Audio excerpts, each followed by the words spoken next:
반갑습니다. 조충현이고요. 아까 소개해 주셔서 제 소개는 길게 하지 않겠습니다. 이렇게 일반인 분들 대상으로 해서 이제 이런 미디어 아트 강의를 하는 게 거의 처음인 것 같아가지고 되게 긴장도 되고 어느 정도로 좋게 재밌게 관심 있게 전달을 드릴 수 있을까 굉장히 고민하면서 자료를 준비했는데, 그럼에도 불구하고 혹시 들으시다가 좀 이해가 안 되시거나 혹은 또 궁금하신 게 있으면 좀 중간중간에 또 설명을 요청하셔도 좋을 것 같습니다. 네. 오늘 제가 그 포스터 상에는 너무 어렵게 제목을 뽑은 것 같아가지고 제가 제목을 좀 수정을 했는데요. 네. 예술이 데이터를 재료로 썼을 때 어떻게 또 새로움을 선사할 수 있을까, 이런 주제가 될 것 같습니다. 그런 주제로 설명을 말씀을 드리도록 하겠습니다. 네. 이제 데이터 하면 이제 우리한테 저희 핸드폰에 총량제 이렇게 데이터 다운받고 하는 그런 정도 이제 생각이 떠오르실 겁니다. 디지털 디지털 전제로 한 정보, 이렇게 얘기할 텐데요. 또 그건 이제 하나의 시스템상에서의 하나의 단위로서의 데이터라고 얘기할 수가 있겠는데요. 그 뒤에는 사실 이제 또 구체적으로 문자라든지 그림이라든지 동영상, 음악, 기타 다양하게 안에 정보들, 사실 인포메이션이라고 하는 정보라는 단어를 쓴 게가 얼마 안 된다고 합니다. 100년이 안 되고요. 이런 기술 발전에 따른 우리가 그것들 다양한 데이터로 오는 여러 신호들, 시그널들을 뭐라고 부를까, 그렇게 했을 때 우리한테 이제 적당한 말을 찾은 게 정보라는 단어였던 것 같고요. 영어로 인포메이션이죠. 그런 차원에서 데이터나 정보를 오늘 이제 많이 얘기할 텐데 좀 혼용해서 같이 엮어서 쓸 수 있을 것 같습니다. 지금 왼편에 있는 진흙으로 클레이로 만든 디스크가 기원전 2000년 전에 그 역사를 갖고 있다고 합니다. 그러니까 기원전 2000년 전이니까 지금으로부터는 4000년 전에 가까운 하나의 디스크고, 사실 이 옆에 있는 건 여러분들도 이제 컴퓨터 갖고 계시면 바로 옆에 있는 하드디스크의 그 디스크입니다. 그러니까 원리는 비슷하죠. 저기에 한쪽에서는 이런 나무 이런 돌기를 이용해가지고 찍어서 혹은 파가지고 정보, 저기에 해독은 못한다고 하는데 일정한 정보가 들어가 있을 거고요. 그게 그날 그 부족에 왔던 사람들에 대한 축하 메시지일 수도 있고 여러 가지 요소가 있을 겁니다. 하지만 저 숫자 들어갔던 정보의 내용, 그게 무엇이든지 간에 똑같이 저희는 지금 4000년 이후에 굉장히 어마무시한 데이터 양을 갖고 있는 저 부분들을 활용해서 우리들이 갖고 있는 여러 가지 정보나 데이터를 축적하고 소통시키고 하는 것들이 있는 거죠. 그것들을 가능하게 하는, 아까 나무 젓가락으로 크게 팠듯이 그것들을 유통시키게 하는 기본적인 정보를 생산하고 받고 그것들 나누고 그리고 가지고 다닐 수 있는 이런 컴퓨터라고 하는 그것이 또 모바일로서 굉장히 폭발적으로 일반에게 많이 다가가고 여러분이 그걸 굉장히 가까운 곳에서 활용할 수가 있게 되는 거죠. 그런 발전들이 있었습니다. 그런 발전과 함께 또 이제 다 아시겠지만 이런 자율주행차라든지 이제 우리 주변의 많은 것들이 다 데이터로 변환될 수가 있습니다. 그러다 보니까 하나의 매트릭스라는 영화 혹시 보셨겠지만 그 안에 그 주인공 네오가 보는 이런 바깥 세상이라는 것이 굉장히 그런 데이터 혹은 그런 비트, 전자단위 이런 것들로 환원될 수도 있고 그런 부분들로 이루어져 있는 것처럼 우리 주변에 아주 일상적으로 다가와 있는 것이죠. 그런 컴퓨터와 이런 기술의 발전과 또 그것이 모든 편제되어 있으면서 그 양이 예전에 가졌던 접근했던 데이터 양과는 비교할 수 없이 엄청나게 크죠. 그것을 아시는 분들이 있겠지만 빅데이터라고 얘기를 합니다. 근데 그 양이 굉장히 많아지고 또 이런 인공지능이라고 하는 머신러닝이라고 하는 것들이 있는데요. 기계가 스스로 그것을 반복해서 데이터를 분석하는 그런 기술이 되겠죠. 그래서 옆에 왼쪽에 있는 빨간 부분은 암세포, 그걸 의료 데이터들을 에 대한 정보가 있는 건데요. 그 유방암 그 데이터 그 전에는 AI가 진단하지 않았을 때는 AI의 머신러닝을 받아들이지 않았을 때는 한 9가지의 징후 정도를 파악했다고 합니다. 근데 그 인공지능을 통한 머신러닝을 통해서는 새로 분석하는 게 12가지로 늘었다고 합니다. 그러니까 그만큼 사람이 관찰하고 그 전까지 기술적인 접근을 통해서 알 수 있는 그 암이 갖고 있는 되게 특이한 어떤 부분들을 밝혀내고 그것이 어떻게 발전할까를 예측하는 것이 굉장히 제한되어 있었는데 인공지능은 그것들을 훨씬 사람이 간단하게 아무리 열심히 해도 할 수 있는 양을 지난 몇백 년, 몇천 년의 의학적 정보들을 이미 다 분석하고 그것이 어떨 건지를 다시 계산해서 예측하는 것까지 갈 수 있는 양이니까 그런 부분들로 굉장히 새로운 단계의 우리 삶을 만드는 그런 부분들이라는 거죠.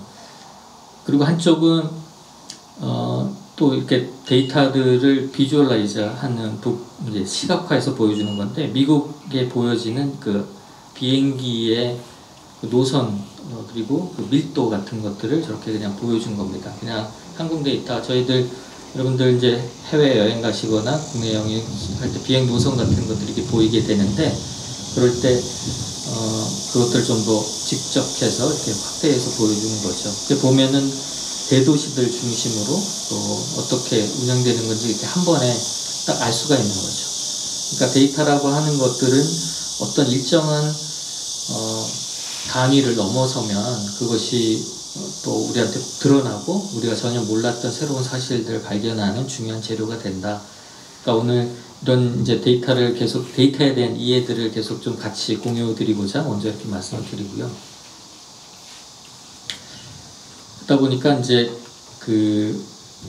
사람의 모든 아까 의료에 관련된 여러분이 갖고 있는 자주 병원에 가시면 안 되지만 건강검진을 통해서 모든 신체 데이터 요즘은 이런 워치 통해서도 심박수라든지 자기 생체 리듬들을 다 공유를 하거든요. 그게 다 여러분이 원하든 원하지 않든 다 어딘가에 모이고 있을 겁니다. 그게 법으로 제한될 수 있지만 개인정보에 대한 법으로 다 닫혀 있지만 모든 것이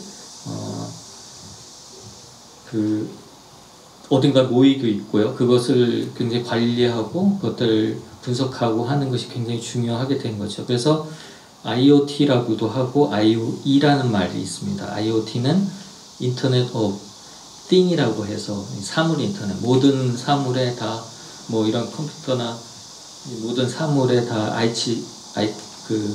정보가 있어서 그게 어디 있는지 다 알 수 있는 사회가 됐고 띵을 넘어서서 IoE는 인터넷 오브 에브리띵이라고 해서 더 확대된 방식으로 우리가 갖고 있는 모든 것은 데이터화 될 수 있다라고 볼 수 있을 것 같아요.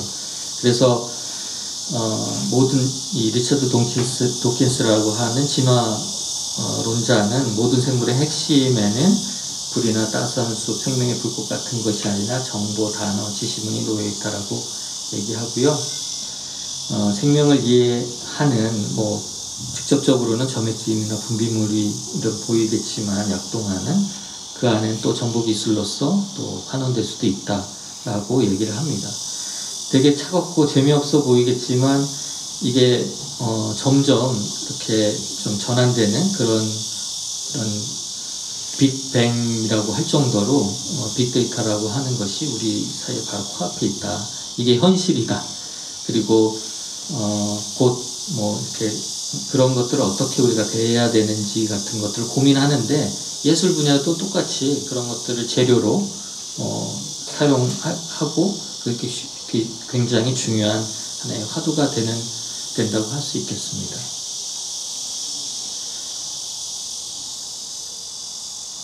네. 갑자기 또, 이제, 그래서 본격적으로 예술에 대한 얘기를 말씀을 드리고 싶은데요. 여기 혹시 이제 음악 백그라운드가 갖고 계신 분이 있을까요? 네. 다행입니다. 네. 지금 이렇게 보시면은 이 악보인데요. 노테이션이라고 하는 악보인데, 이걸 보시면서 흥얼거리실 수가 있으실까요?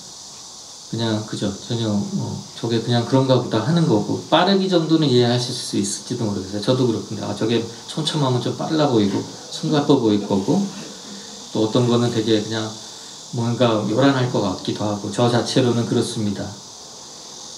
이게 이제 근데 음악가들은 아마 당장에 이제 아까 여기 이제 오시는 뭐 연주자들이나 이런 분들은 이걸 보면서 그냥 흥얼거리실 수가 있을 것 같아요. 악기든 뭐든 따라서. 근데 이제 이건 또 다른 악보인데요. 이거는 좀 더 다른 같은 악기지만 악기나 혹은 다른 음악적 상상으로 악보를 그린 겁니다. 악보라고 얘기할 수도 있을지는 모르겠는데요. 이걸 보면은 사실 그 전이나 저 같은 일에 음악 전공이 아닌 사람들은 이거나 별 차이가 없습니다. 오히려 똑같이 이것도 그냥 저거에 따라서 음악적인 그냥 소리를 저 마음대로 그냥 뭐 이렇게 뭐 이렇게 낼 수가 있겠죠. 오른쪽이든 왼쪽이든 어떤 음악적인 하나의 그냥 상상을 저거 자체로 이해할 수 있을 것 같아요. 제가 왜 이 말씀을 드리냐면 시그널이라고 하는 그 음악적인 어떤 데이터라고 하는 것들이 어떤 이 차이를 보여드리려고 하는 겁니다.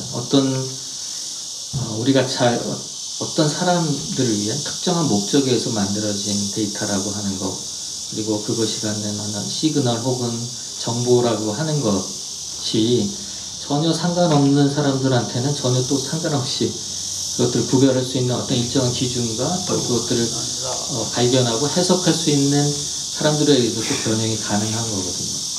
그리고 또 접근하는 게 다른데 사실 누가 이제 티셔츠 디자인을 하는데요. 저 디자인 중에 어떤 거를 여기다 붙이고 싶으냐고 하면은 이따가 또 보여드리겠지만 또 기준이 또 달라질 겁니다. 이거를 보고 혹시 이제 영어로 상상하셔서 이걸 읽으실 수 있는 분이 있을까요? 어려울 겁니다. 이게 네, MST, PPL, 이 말은 요 말의 다른 해석본입니다. 그러니까 most people have little difficulty in reading this sentence. 대부분의 사람들은 이 문장을 읽는데 어려움을 겪을 거라는 이제 얘기인데요. 거기서 보면 제가 빨간색으로 표시했는데 모음들이 다 빠졌습니다. 그러니까 자음만 나열한 거죠. 그러니까 아까 그 클레이 디스크를 상상하시면 될 것 같아요. 거기에 누군가가 이 문장을 넣어달라고 하는데 다 저걸 넣을 수가 없어요. 그럴 때 저걸 어떻게 넣고 그걸 전달할 수 있을까를 고민했는데 초기에 그 모스보 같은 걸 만들어서 보낼 때 어떤 사람이 저 방식을 고민해서 저렇게 제안한 겁니다. 모음을 빼자. 그러면 대충 저게 무슨 말인지 알 거야. 대신 훨씬 글자가 줄죠. 그래서 짧은 공간, 우리가 갖고 있는 짧은 공간 안에 같은 정보를 보낼 수가 있겠다라고 하는 게 굉장히 중요한, 당시에 이 초기의 통신의 역사, 정보화의 역사에서 굉장히 중요한 이제 하나의 지점들입니다. 근데 그냥 이것만 보면 그냥 아까 그 악보처럼 막 이렇게 그냥 난사판 그냥 뭐 떨어뜨린 알파벳 그 종이 같은 거일 수 있겠죠. 그래서 이게 이거의 차이라고 하는 건 어떤 일정한 약속이라든지 또 그 어떤 규약이 있을 것 같습니다. 그래서 기본적으로 아까 그 소음처럼 보이고 그냥 너저분하게 떨어져 있는 것 같은 거하고 노이즈 사이에는 본질적으로는 차이가 없습니다. 그러니까 이건 약간 여기서 되게 중요하게 곰곰이 생각해 보셔야 될 것 같은데, 이 노이즈라고 하는 거, 우리가 이 수많은 빅데이터 안에서 이것들이 다 쓸모없는, 우리가 도대체 이 빅데이터를 어떻게 모을 건가, 그리고 어떤 것들은 버리고 어떤 것들은 가져갈까 하는 것에 대해 굉장히 중요한 차이들이 사실은 아직은 우리에게 작다. 그 차이라고 하는 건 우리가 아직도 탐구해야 되는 더 많은 부분이 있다. 그런 얘기가 오늘 저희가 하고 싶은 굉장히 중요한 하나의 그 방향이고요. 오늘 그 부분을 같이 보면서 그게 정말 그런 건지 같이 고민하는 시간이 됐으면 좋겠습니다. 그래서 우리가 노이즈와 그리고 신호 사이에 차이가 없지만, 그리고 그 신호라는 것은 우리가 이미 다 존재하는 거지만 보내고 싶지 않은 신호가 노이즈이고, 그것이 어떻게 우리 안에 가져와서 그것을 해석하고 할지를 같이 고민하는 것이 제가 오늘 드리고 싶은 말씀이고요. 아까 그래픽 노테이션이라고 이제 했는데, 아까 보여드린 악보하고 또 다른 이제 그 그림입니다. 뭐 되게 한데 굉장히 또 어떻게 보면 되게 멋있습니다. 저희가 이제 그래픽 이런 시각 전공하는 입장에서 보면 그냥 악보, 음악 악보의 단순함보다 이런 것들을 보면은 또 새로운 음악적 상상력, 우리가 그냥 갖고 있던 여러 가지 국민학교부터 초등학교 때부터 배웠던 그런 음악 체계하고 다른 또 새로운 이제 음악적 상상, 이런 것들을 계속 불러일으키게 합니다. 그러신가요? 저런 거는 어떻게 연주하지? 그러니까 윤희상 선생님 같은 경우에 여러분들 아시는지 모르지만 피아노를 가지고 작곡을 안 하셨다고 그래요. 왜냐면 피아노를 놓고 작곡을 하면 그 음계의 가치잖아요. 그러다 보니까 피아노를, 그분은 굉장히 이제 그걸 상상할 수 있는 분이니까 피아노를 없이 작곡을 했고, 따라서 연주자들이 그분이 작곡한 곡을 연주하는 게 굉장히 힘들었다고 합니다. 왜냐하면 일정한 음표 안에 이걸 켜야 되는 그 인간의 한계가 있잖아요. 100m 안에서 뛰어야 되는 어떤 그런 인간의 능력이 뭐 11초, 10초 안에 있듯이 9초, 10초까지 그렇게 가는데, 그런 것처럼 여기에 그걸 한 200회 이렇게 적어놓으면 사람이 연주할 수는 없잖아요. 근데 그분 머릿속에는 그게 활을 200번 켰을 때 그 음이 넣을 수는 있죠. 아주 컨셉츄얼하게는, 개념적으로는. 어쨌든 그런 차원에서 만약 그런 분들이 우리가 주어진 악기나 이런 것들을 떠나서 예술을 만약 창작한다고 했을 때 어떤 걸까? 그럼 한번 이런 이제 이미지로 한번 생각해 볼 수 있겠다는 겁니다. 이런 것도 악보라고 이걸 만든 분들은 제시가 되는 거죠. 이런 게 무슨 악보인가? 라고 할 수도 있겠지만요.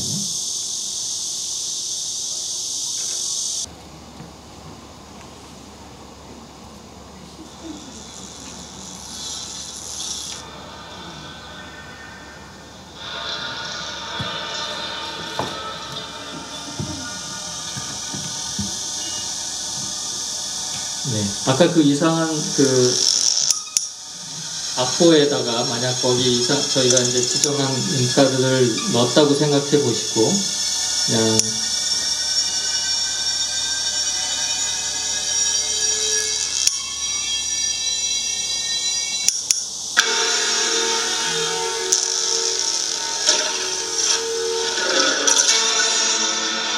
네. 이게 보통 이제 네. 유쾌한, 아까 이따가 들으실 그런 클래시컬한 음악하고는 다르지만, 이런 현대적인 해석을 통해서 뭔가 새롭게 음악의 어떤 지평을 넓혀보고자 하는 사람들이 하는 또 다른 부분입니다. 또 이런 이제, 아까하고 좀 다르지만 또 다른 이런, 뭐랄까요. 좀 더 그래픽한 또 다른 또 악보의 모습들이 있고요. 컴퓨터 뮤직은 그래서 새로운 악보라고 보시면 되고, 이게 더 조밀하게 아까 원래 가졌던 음악 체계하고 다른 그런 시스템으로 구성을 합니다. 이게 이제 어떻게 보면 악보일까? 라고 생각할 수도 있겠지만 이것이 그런 신호를 혹은 데이터를 가지고 활용하는 또 하나의 악기랄까? 그것들 음을 우리가 그냥 악기를 전제하지 않고 새로운 사운드, 노이즈, 아까 초반에도 말씀드렸지만 그 데이터 밖에 새로운 노이즈를 받아들이는 방식이라고 생각하시면 되겠습니다. 잠깐 또 들어보겠습니다.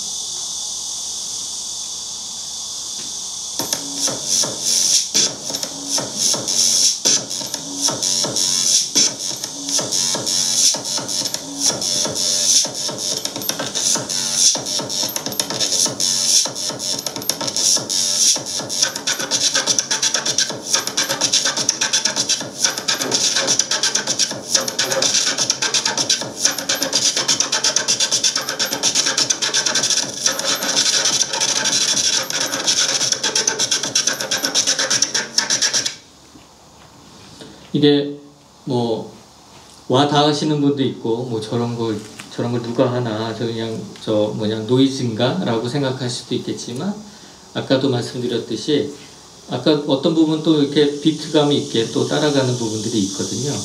그러니까 윤희상 선생님이 예를 들었지만 우리가 원래 갖고 있던 다양한 음악 체계와의 어떤 또 새로운 또 좀 벗어나는 또 그런 어떤 확장된 그런 모습, 그런 소리들에 대한 탐구라고 생각하시면 되겠습니다. 이거는 오스카 피싱어라는 이제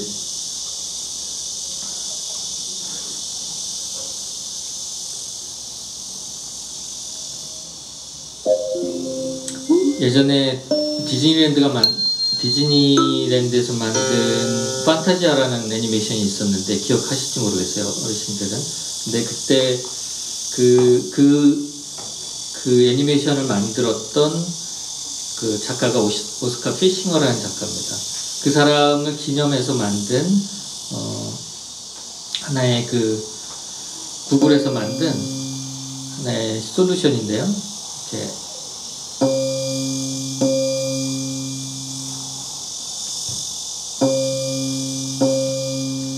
그러니까 악기를 바꾸고 뭐 이렇게 막 찍어봅니다. 그러니까 나중에 오스카 피싱어라고 이제 구글에서 치시면 여러분들도 하실 수 있습니다. 뭐 이 자리에서 같이 해보면 좋겠지만 시간 관계상 할 수 없으니까 이렇게 악기를 바꿔서 이런 이제 위에서 아래까지는 음가고요. 이쪽에서는 템포기 때문에 박자기 때문에 이렇게 쳐보시면 뭐 칸딘스키의 회화처럼 느끼실 수가 있고요. 여러분이 아주 자유롭게 여기에 악보처럼 있고요.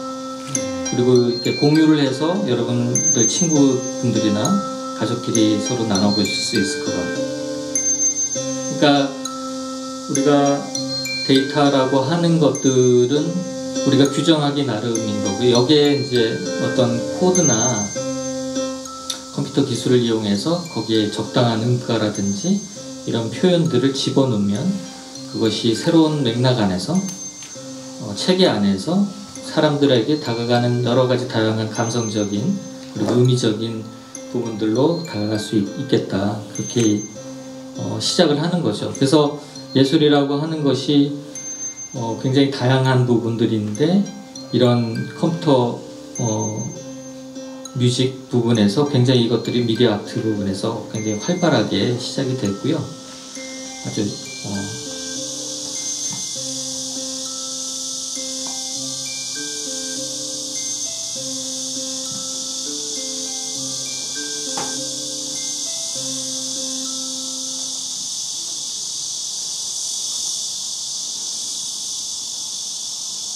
또 이번에는 좀 음악에서 좀 벗어나서 저희가 이제 하나의 필름으로 하나 보겠습니다.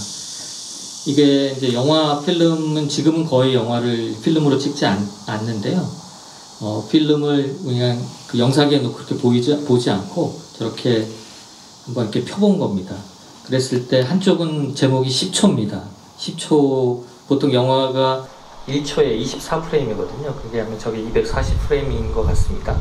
저것들 이렇게 놓고 찍혔던 어떤 뭐 하나의 패턴들 보는 거고, 하나는 오른쪽에 있는 거는 히치콕 영화를 저렇게 다 나열을 한 겁니다. 그러니까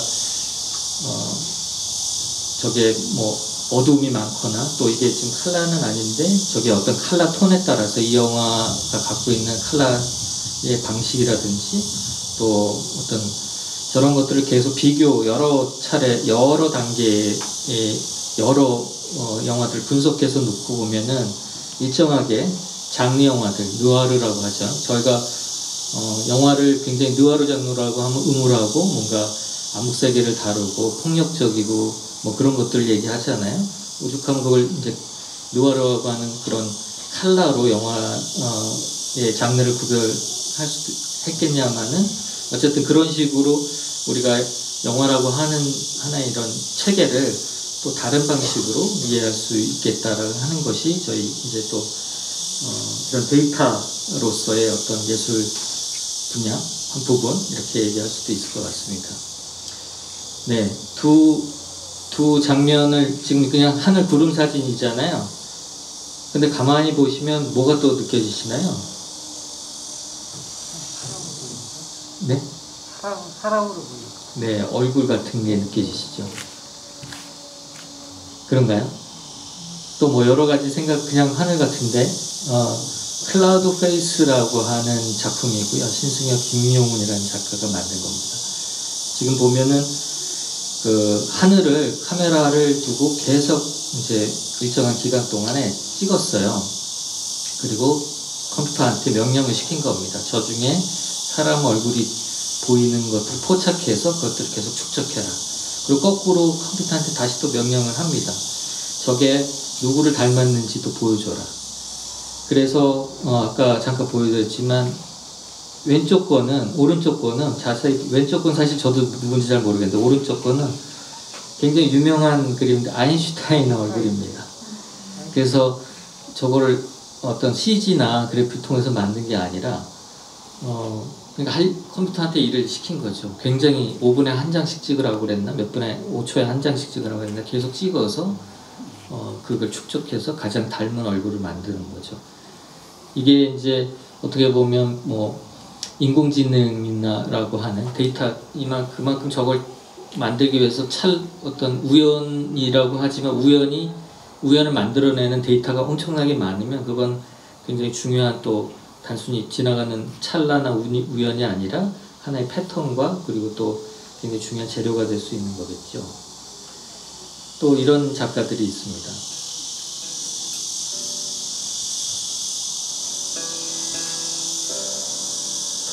그냥 옆에 그 행주라든지 손수건들을 이렇게 막 접어 놓으면요, 컴퓨터가 그걸 보고 자기가 갖고 있는 데이터베이스의 많은 이미지들을 조합해서 저 형태에 맞게 그림들을 만들어 줍니다.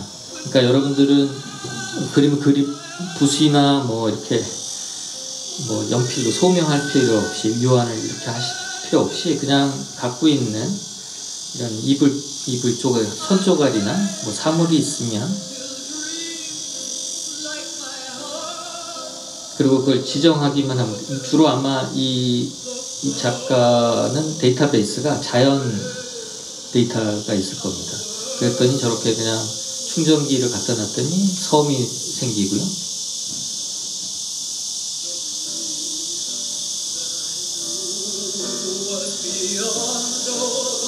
움직이니까 이제 뭐 파도 치는 것처럼 이렇게 됩니다.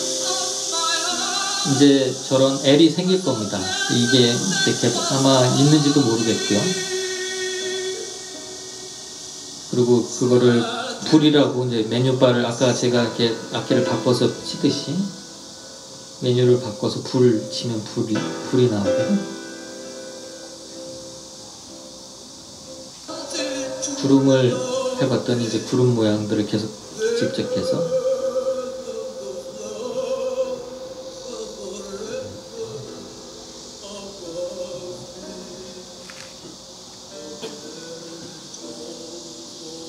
꽃을 입력했더니 저 손 모양에 맞게 꽃을 연출하는 작품.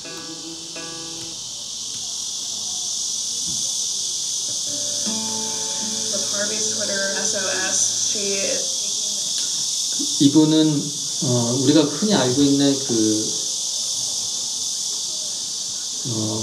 이런 기상 일기예보 데이터들 있잖아요. 그것들을 받아들여가지고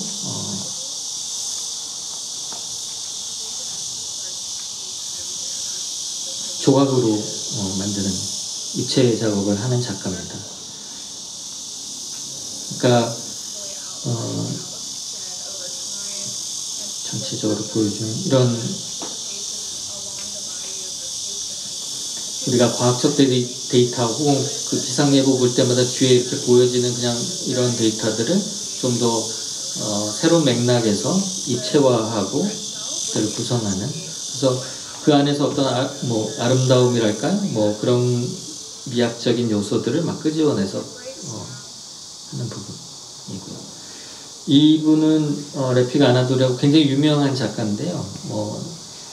슈퍼스타입니다. 이분은 이런 인공지능을 활용한 예술 분야에서 굉장히 앞서 있는데, 이분이 쓰는 게 그 구글에 있는 수많은 데이터들, 그러니까 다 올라와 있는 데이터들을 다 수억 장이죠. 그것들을 분석하고 그것들에 이렇게 새로운 맥락을 주고, 또 일기예보, 일기 날씨 정보라든지 풍향이라든지, 그래서 지금 보여지는 저런 입체물이라든지 보여지는 이런 패턴들이 그냥 작가가 상상해서 만든 게 아니라 그런 일정한 시기에 지역에 있는 유혹이든 부분에서 보여지는 각종 다양한 데이터들을 활용하는 작업입니다.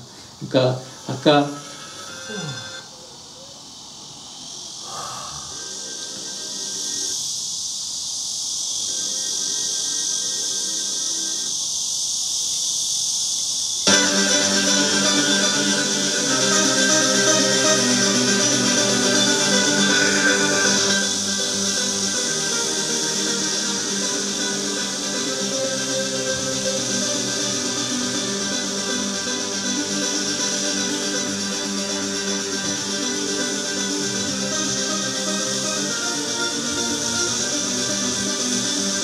보통은 이제 음악에 저희 컴퓨터 꺼놓으면 뒤에 이렇게 화면 바탕화면에 뜨는 것처럼 그것도 일정하게 알고리즘이 있는데요. 그거는 사람이 그냥 일정하게 주는 형식일 수도 있겠는데 어떤 동기가 있겠죠.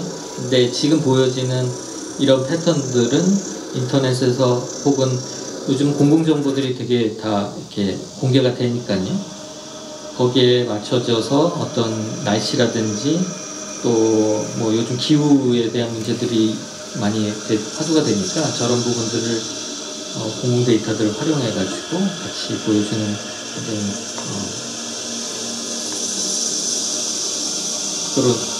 새로운 상상들을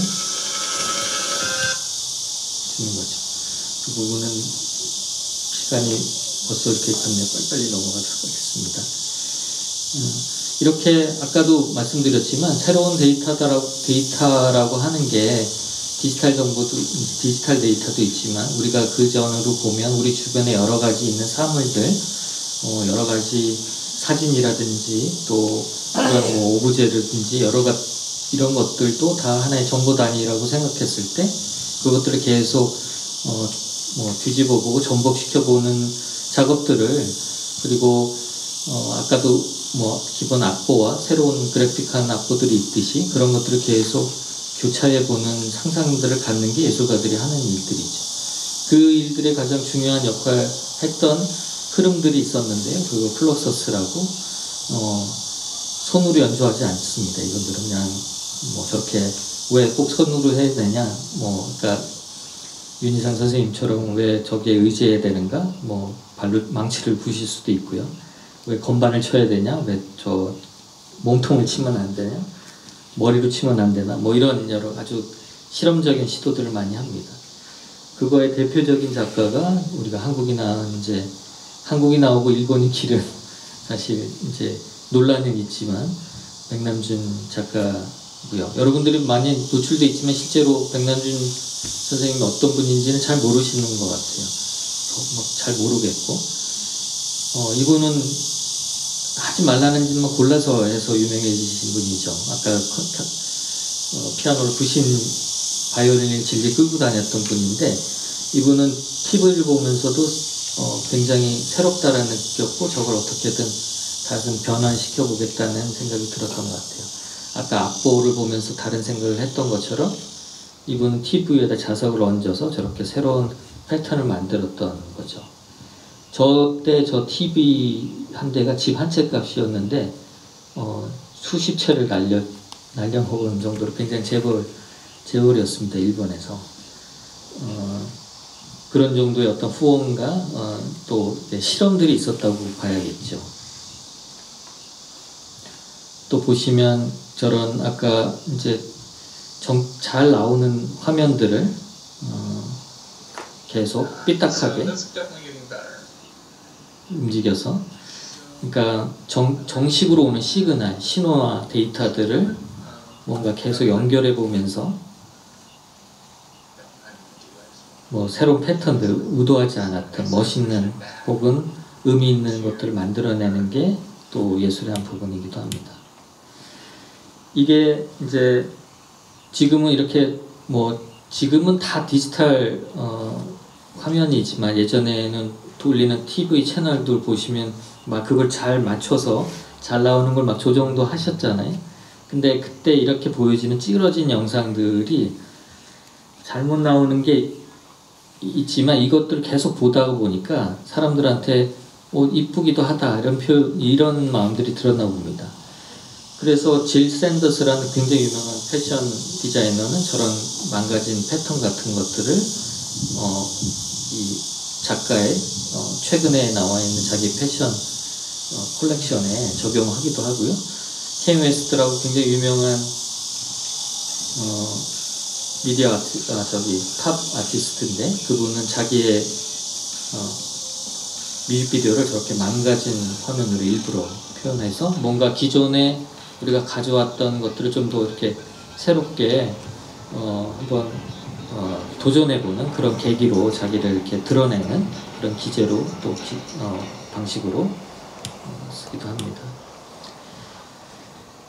노르웨이 중앙은행에서 그 화폐 디자인 공모를 했는데 거기에 우리는 이제 보통 하면 이제 김구 선생님이나 유한수 누나 이런 분들을 떠올리게 되는데 노르웨이는 이렇게 아이들 그림이라든지 그 원래 역사적 전통 이제 그 해적선 바이킹 해적선이 아니죠 바이킹 선을 하는데 거기에 이렇게 노이즈 이런 좀 픽셀된 깨진 이런 패턴을 넣은 것들도 공모안에 굉장히 상위에 랭크됐다고 하는데요.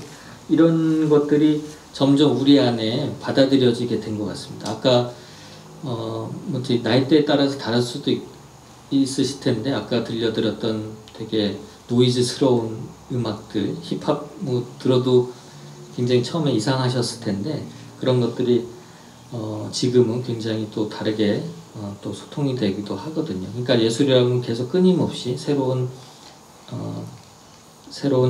뭐랄까요 그런 소스, 인풋 소스에 의해서 새롭게 또 새로운 것들을 드러내기도 하고 발견되기도 하고 그래서 그런 것 같습니다. 이렇게 지금 구글은 아까도 원장님하고 잠깐 말씀드렸는데 이제 전 세계를 저렇게 3D로 다 만들고 있거든요. 인공지능을 통해서 위에서 그 위성 사진들을 다 분석을 해가지고 저렇게 3D로 다 올리고 있습니다. 주요 도시들은 다 올렸고요.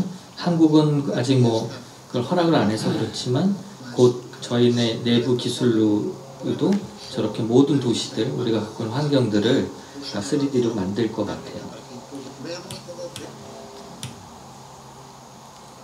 그래서 우리가 지구를 바라보는 방식들이 굉장히 아까 그런 새로운 뭐랄까요? 새로운 방식으로 이 인공위성 때문에 우리가 지구를 바라보는 방식 드론 항상 제가 저희 와이프한테 말한 저기 TV 보다가 저기 가고 싶다고 하면은 그게 다 드론 뷰인 거예요. 근데 막상 가면 저희가 그 드론 뷰로 보였던 그 풍광을 볼 수가 없잖아요. 근데 어쨌든 지금 이런 기술이 우리한테 주는 여러 가지 그 것들이 우리한테 굉장히 또 다른 접근 방식을 소개하는 것 같습니다. 근데 그 와중에 이렇게 저렇게 찌그러진 기술의 하여튼 한 변두리인 것 같은데 매핑 기술이 정교하지 않아가지고 저렇게 막 일그러지거든요. 근데 저런 것들도 굉장히 재밌어 하는 분들이 있습니다. 그래서 오히려 조각품들을 저렇게 아까 되게 픽셀라이즈 된 것처럼 표현하는 더글라스 커플랜드라는 작가들도 있고요. 이런 작가분들은 오히려 이런 저 찌그러진 노이즈 같은 것들을 자기의 이런 작품이나 가구 디자인에 적용하는 사람들도 있죠. 아까도 말씀드렸지만 이런 전복이나 새롭게 뒤집어 보는 작업들은 굉장히 오래된 역사를 갖고 있습니다. 예술의 역사에서요. 르네 마그리트는 저렇게 밖은 밝은데 이제 원래 저 나무 뒤에 있어야 할 달을 앞에다 위치시켜서 뭔가 우리가 갖고 있는 정상적인 데이터가 어떻게 위치해야 되고 그 위계랄까 하이어키를 뒤집어 놓죠. 거울은 항상 나를 반영해야 되는데 저렇게 뒤집어 놓음으로써 저게 왜 저렇게 뭔가 새로운 좀 다른 느낌, 이상한 느낌들을 만들어내는 거죠. 이건 지금 요즘 제가 하고 있는 작업들인데요. 이 걸그룹 3D 스캔을 다 봤습니다. 예. 그래서 메타버스 안에라고 하는 이렇게 근데 보기에는 다 리얼하죠. 저것들을 아주 이게 아시아에서는 한 군데밖에 없는 이 시스템인데요. SK가 갖고 있는 이 시스템에 그렇게 걸그룹이라든지 김연아라든지 야구 선수들을 볼리메트리 캡처를 받아서 진행을 하고 있는데 저희가 요즘에 김도수 선생님을 그리고 사물놀이를 저렇게 데이터로 받아서 지금 재현을 하고 준비 중에 있습니다. 곧 아마 이제 발표가 될 것 같은데 저렇게 우리가 원래 갖고 있던 이제 무형의 문화 자원들을 데이터로 만들어서 표현을 하려고 하죠. 이제 그것들을 해석하는 이제 인공지능의 단점들이 있는데 이게 뭐냐면은 카메라에 이제 얼굴을 인식하는 기능이 있는데요. 동양인들은 눈이 다 작으니까 저기에 사람들이 눈 감았다고 지금 표현을 하는 거예요. 이제 경고 메시지를 주는 거죠. 이게 이제 그 안에 이거 비판하는 사람들은 아시아인에 대한 이제 차별이고 폄하라고 이제 얘기를 합니다. 그러니까 기술이라고 하는 거 그걸 구축한 사람들에 의한 어떤 세계관이랄까 접근하는 방식들이 그 안에 들어가 있는 거죠. 네. 이 작가도 마찬가지고 아까 르네 마그리트처럼 원래 트라팔가 광장에는 여기에는 장군의 그 동상이 있거나 위인의 동상이 있어야 되는 데다가 저렇게 아이스크림 더미를 갖다가 얹어서 체를 꽂고 이렇게 뭔가 비틀어 보는 그런 과정들을 보여주고 있습니다.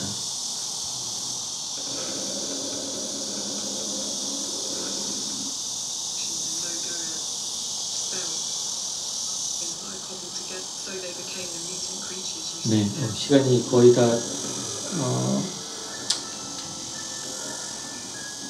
헤더 필립슨이라는 이제 그냥 잡다한 작가죠. 그 사물들을 이분의 말처럼 이제 지금 테이트 모던이라는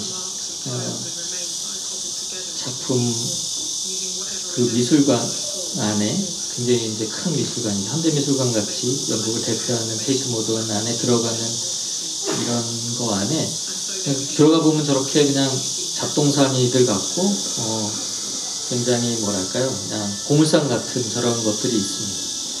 가시게 되면 저런 게 이제 당황스러우시도 도대체 뭐 우리가 원래 알고 있던 예술이라고 하는 것들이 가면 이렇게 체계가 있고 이해가 쉽고 뭔가 또 우리가 그 안에서 뭔가 이렇게 받아와야 되는 이렇게 체계 이제 정해진 룰 같은 게 있을 것 같은데 이분 스스로 고백하는 거지만 자기도 관객의 입장에서 뭔가 그 안에서 새롭게 뭔가를 발견해 나간다는 입장이고 뭔가 호기심 있는 마치 그냥 놀이터처럼 이런 작품이 마치 그 쓰레기통 뒤지는 뭐 이렇게 길냥이들처럼 이렇게 뭔가 새로운 것들을 찾아서 계속 접목해보고 그것들 변형해보고 하는 것들을 그게 예술의 이제 예술가가 가는 굉장히 중요한 자세다라고 얘기하는 것 같아요.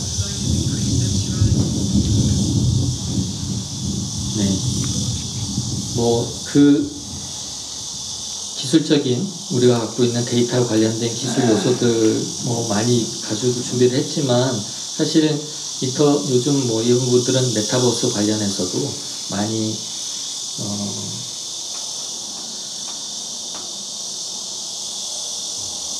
뭐 다 많이 아실 것 같아요. 근데 이제 요 서원에 관련해서 보면은 이렇게 이런 유적지들을 다 데이터 라이다라고 하는 이 스캔을 통해서 새롭게 구성하고 있고요.